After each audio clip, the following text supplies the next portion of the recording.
Hi, it's Nick from finance.vote, and in this episode of the Assembly, I'm going to be diving into our new application, yield.vote. And yield.vote is part of the wider finance.vote dApp suite, which I go to in sort of wider depth in episode 2 of the Assembly, which I recommend you checking out if you haven't seen yet. So in this episode, I'm going to really kind of try and explain where we're going with yield.vote, how we got there, why we're doing what we're doing. As usual, doing something a little bit different than normal, than that's out there. So it does need a bit of explanation.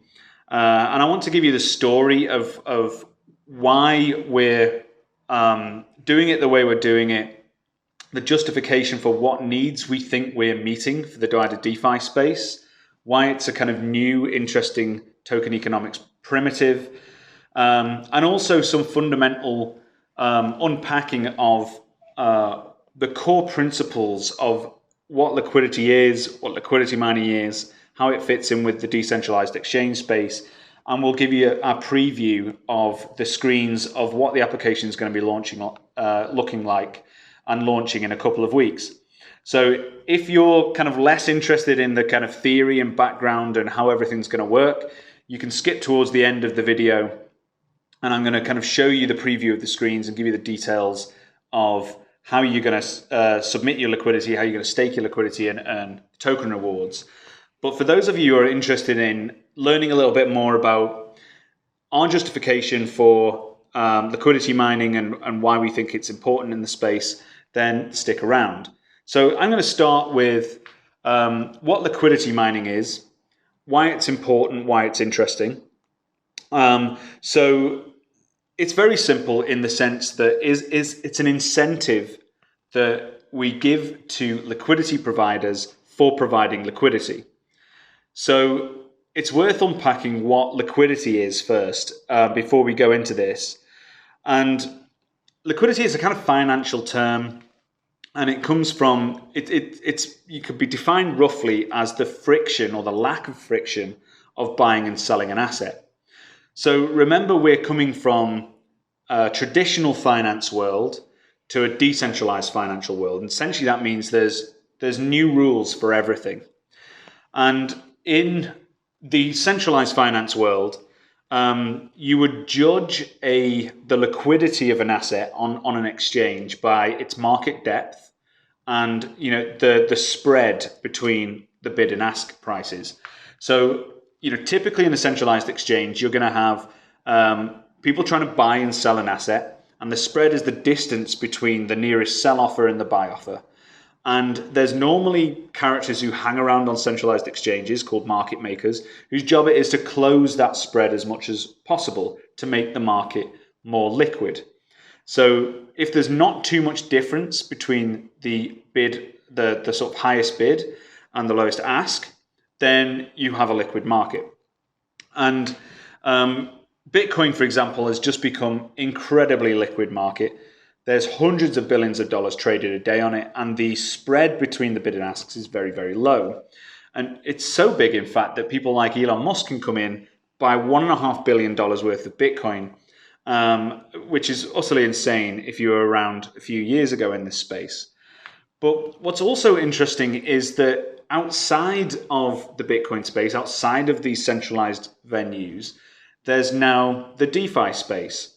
And the major innovation that's occurred in the last couple of years that's really kicked off the whole space into a radical new territory is the ability to trade assets outside of these centralized exchange venues and to make them liquid, to make them tradable, without needing those market makers, without needing an order book.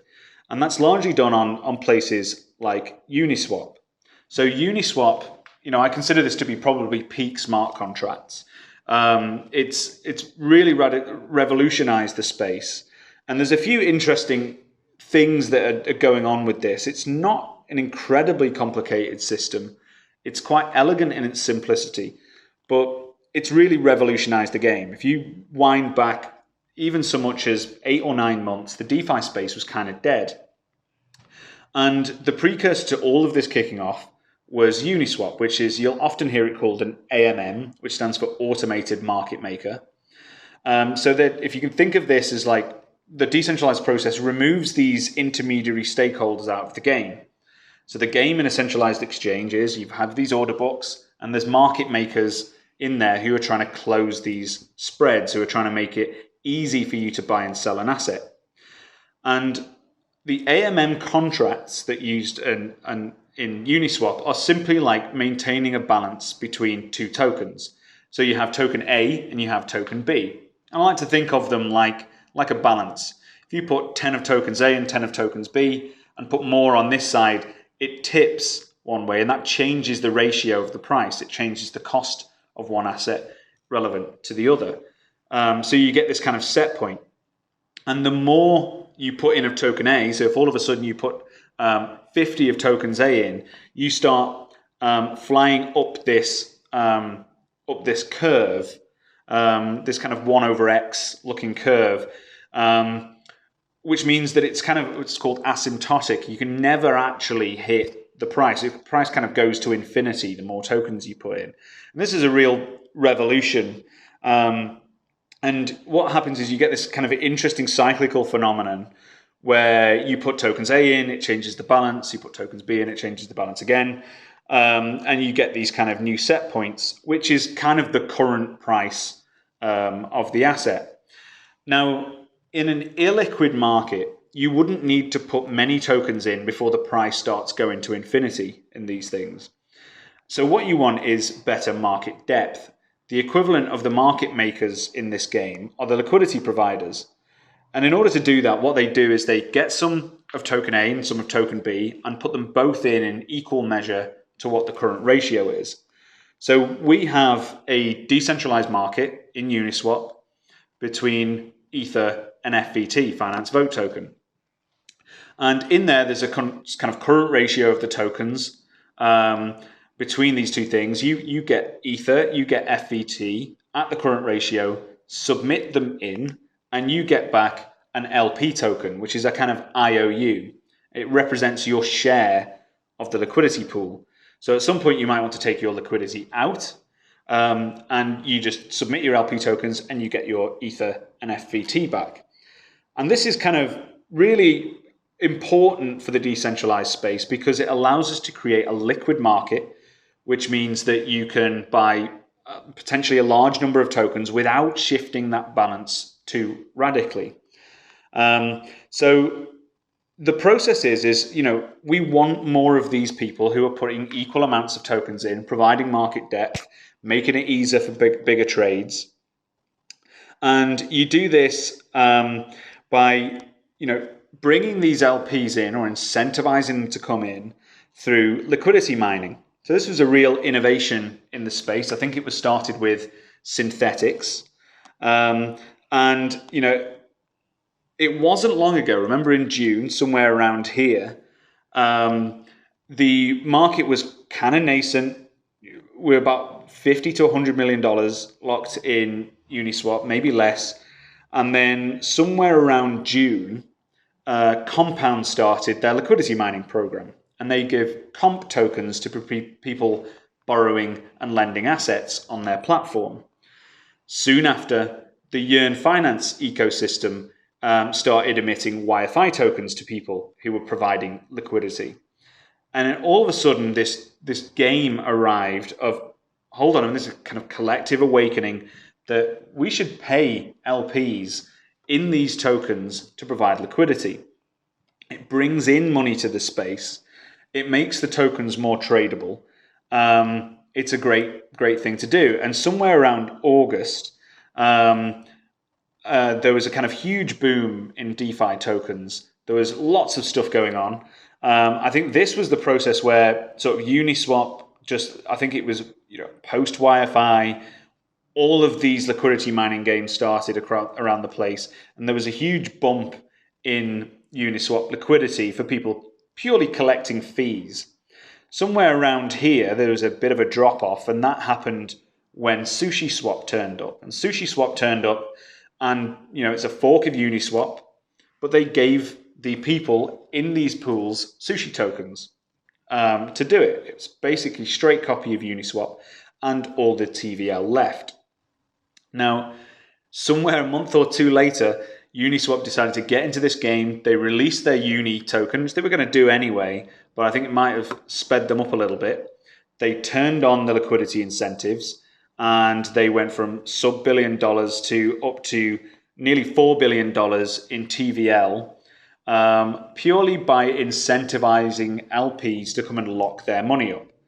And that worked great for about 2 months because of their liquidity mining program. And then you can see there was this huge drop off towards the end of sort of beginning of December, when the tap turned off. And this I watched with great interest, and is something that we've been trying to solve with this application. So it works. LPs come in when they're incentivized to do so. So there's this moment here where people are doing it purely for fees. And there is a good yield to be had from purely providing liquidity in Uniswap contracts and taking 0.3% of the trading volume. But in crypto and in DeFi, 0.3% is not enough. In fact, it's much more than 0.3% annually. It's a lot more than that. But people want really high yields. They want something commensurate with the risk that people are taking, and it's a hugely competitive open space. So this problem is that LPs chase whatever the best deal is. It takes them one transaction to take their LP tokens out of here, buy some other tokens, do it elsewhere. So the LPs leave when those taps turn off. So the question is, why don't you just leave the tap on? Why don't you just keep paying people tokens and give away that free money? Well, that can only last so long. And, it doesn't take a genius economist to know that just giving away free money relentlessly can't last forever. And in fact, it's true, you get hyperinflation. It didn't stop people having a go. And there were applications like Kimchi Finance, which is a fork of a fork, and it just kind of went on like this for a few months. It didn't last very long. 120,000% APY, but this is what happened.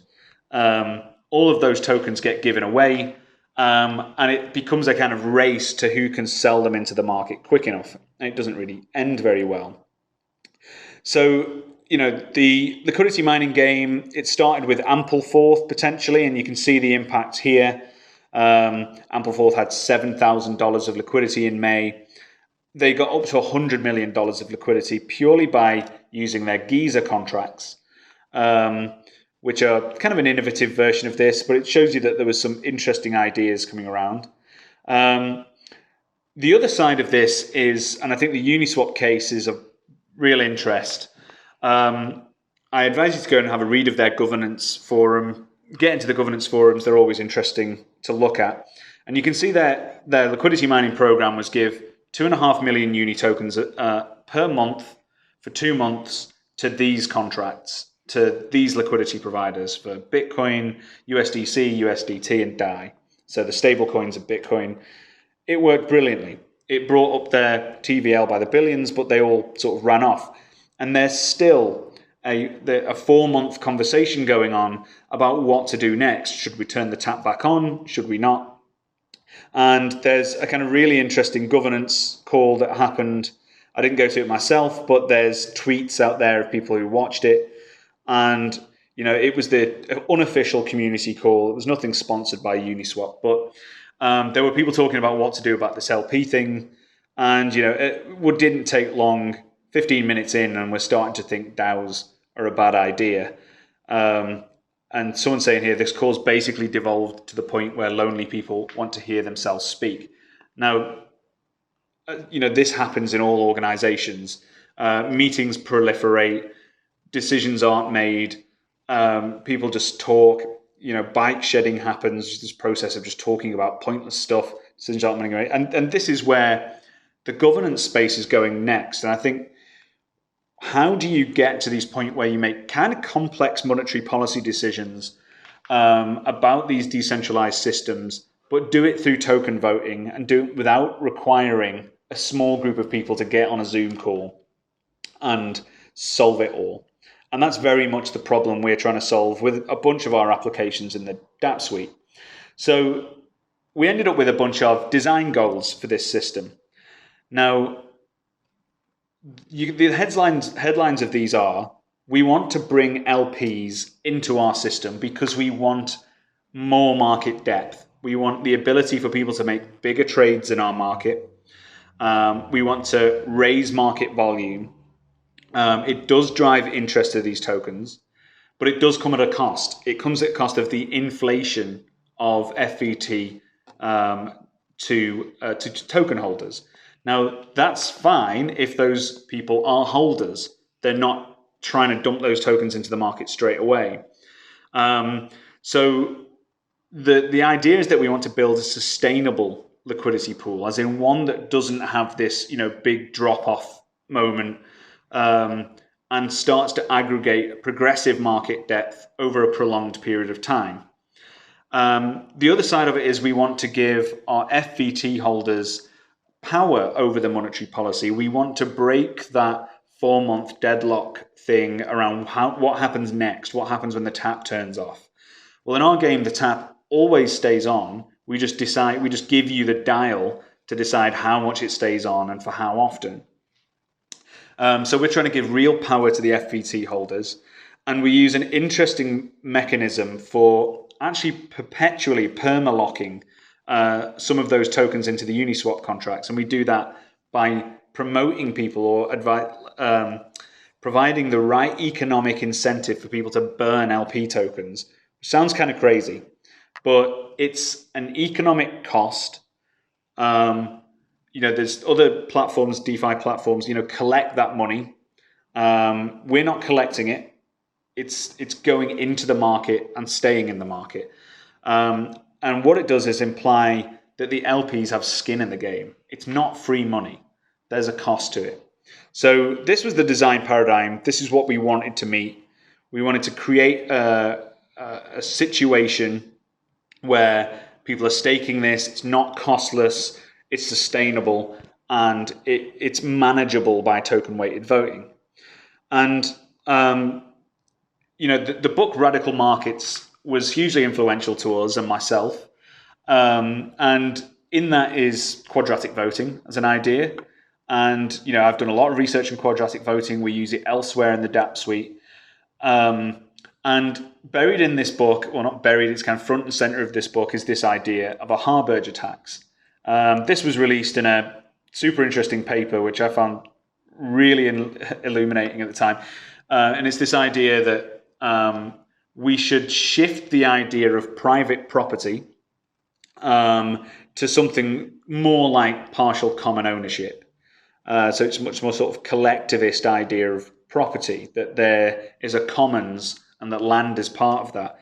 And it's actually inspired by what was a classic economics idea by a man called Henry George, and Georgism as an economic philosophy, which actually inspired the original Monopoly game, which got changed quite radically. In this game, you can see that when you owned a spot, you paid rent on it. So there was a land value tax. It got slightly changed towards you own the slot and people pay you rent. It flipped it round to the slightly more capitalist version. But the idea is that there is a way of doing taxation that's based on land value tax that will increase the allocative efficiency. So instead of having your landlords who kind of sit on this land forever, they're maybe born into it, they've got loads of land, it's just sitting there, they're not doing a whole lot with it, where it could have hospitals on, it could be a park, it could be anything. The idea of allocative efficiency in economics is the idea that these assets would gradually over time move to people who would use them productively for society. So this idea is you create allocative efficiency by making people or promoting people to sell that on into the market. And so the idea is, instead of having, let's say, income tax as a paradigm, you have land value tax. You have a tax on property. And the amount of tax you pay is in some way self-assessed by the value you put on that property. And the really radical idea is that you have to sell if someone wants to buy. And the idea collects into this idea called the Harberger tax. It has been used elsewhere in the crypto space, and generally Glenn Wales' ideas have been influential to me and others included. And we've got our version of it. I'm not even sure Glenn would consider it a Harberger tax anymore. But what we've done is built a contract that promotes people to burn some of these tokens, essentially destroying them so that the liquidity stays in the contract forever, to burn some fraction of their LP tokens. And it is a tiny fraction. I'll give you some examples of how the design went. So we're actually, building on this paradigm of land value tax.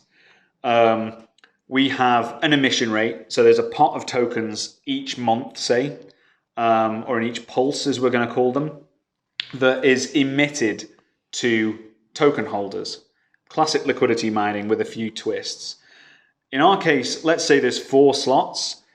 Each slot gets an equal share, not necessarily by the amount of money that they put in. So we're trying to break this plutocratic dimension the same way that we are in our other quadratic voting systems. And what happens is, let's say we've got 4 LPs who take a lot. So we call these things protocol property. And we are going to give you little houses to play with. And we've got 4 people, one with 200 LP tokens, one with 50, one with 150, and one with 100. And each of those lot holders declare a tax. They self-declare a value for that slot by how much of their LP tokens they're willing to burn.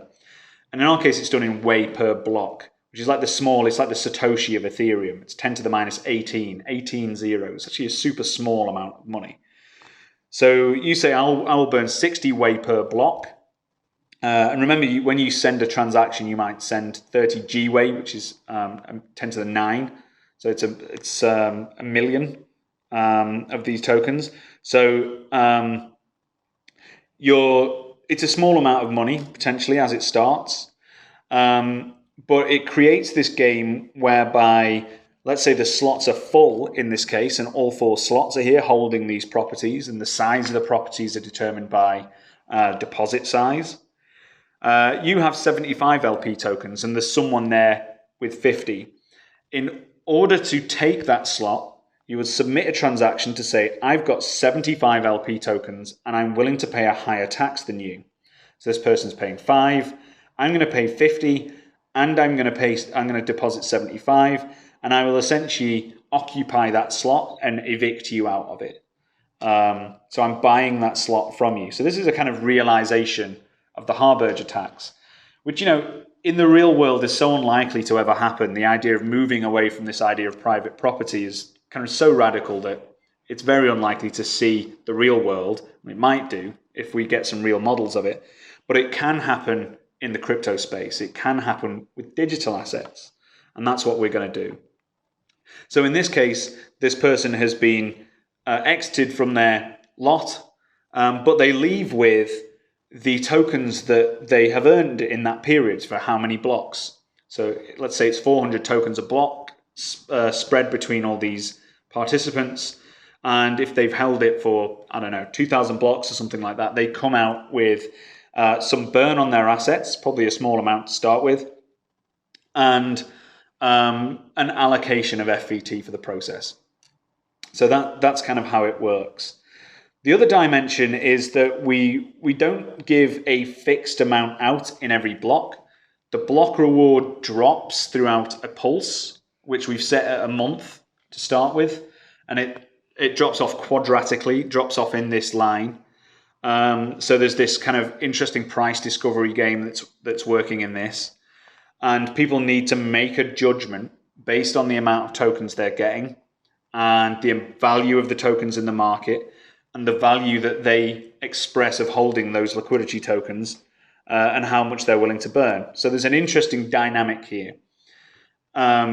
We go through these pulses. Let's say the first one lasts a month, and then we hold a vote to decide how these parameters might change. So we can change the number of slots that these tokens go to. We can change threshold burn rates, minimum deposits, the length and height of this pulse, and they're all dials that our token holders can tune. So I'm going to give you a quick preview of what the application will look like. So this is our landing screen. There's 3 pools. There's the basic pool, and we sometimes we just want to get the ball over the net. We're going to give you a simple basic liquidity mining process that you can do, something you might be familiar with if you've provided liquidity elsewhere. It will also provide us a kind of interesting reference point for whether our game is more allocative efficient, and whether it sort of works in comparison to typical liquidity mining. But the 2 interesting pools that use our contracts are going to be the resident pool, which will have kind of a large number of lots, but no minimum deposit. So a token holder of any size can play in this game. And a tycoon pool, which is smaller number of slots, and there will be a kind of a large minimum deposit. So this is for sort of bigger players in the game, and the rewards will be higher. We'll send you some details on the token economics in advance the time, so you can make a fair judgment about whether you want to play this game or not. And you can see in this game, you're going to get these little properties. So you'll notice this little cityscape down here. We're going to go really crazy with this and create a full-on 3D cityscape at some point in the future. The lights will come on when you occupy the slot and so on. And here you can see the process of occupying a slot. You simply say how many tokens you're going to deposit, what your burn rate is in GWAY per block, and you'll be given an estimated return. If there is someone in the slot, you simply occupy that slot by creating a higher deposit rate and a higher burn rate than that person, and you'll be able to take over that slot. These are early designs. We've already changed them a little bit from these, but I think that will give you a good overview of the principles that we're aiming at, the interesting token economics that we're doing. Come and join our Telegram group. Ask me some questions if you have any. Read our Medium article on this. It gives you a little bit more detail than what I've got into today. We'll give you a full details on the exact launch date next week. But for now, thanks very much and goodbye.